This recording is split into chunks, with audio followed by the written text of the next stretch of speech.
আজকে শনিবার, শনিবারে নিরামিষ লাঞ্চ থালি দেখাবো, পনিরের তরকারি আর কি কি করেছি সেটা দেখাই। চলো।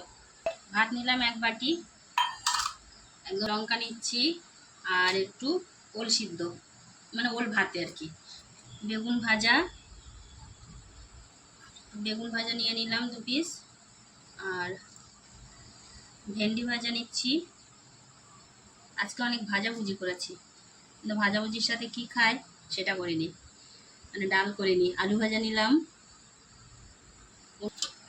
এটা গাজর সিদ্ধ আর লাল আলু সিদ্ধ, এটা আমার জন্য।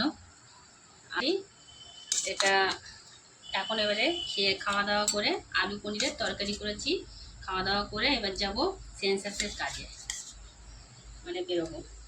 এই হলো আজকের লাঞ্চ থালি। আর একটু সয়াবিন তরকারি রয়েছে, এই যে এটা আমি খেয়ে নেবো, এটা গতকালের তরকারি। তো এই হলো লাঞ্চ থালি, ভাজাভুজির সঙ্গে ডাল না হয়ে পনিরের তরকারি, যেহেতু ডাল কালকে করেছিলাম সেই জন্য। এই হলো লাঞ্চ থালি। 1 2 3 4 5 6 রকম হয়ে গেছে, প্রতিদিনই 5 6 রকম আইটেম, মানে এত কাজের মধ্যেও। তো যাই হোক, আজকের বেশিরভাগই সব ভাজাভুজি সিদ্ধ আর একটাই তরকারি। টাটা, খেয়ে নিয়ে বেরিয়ে পড়বো।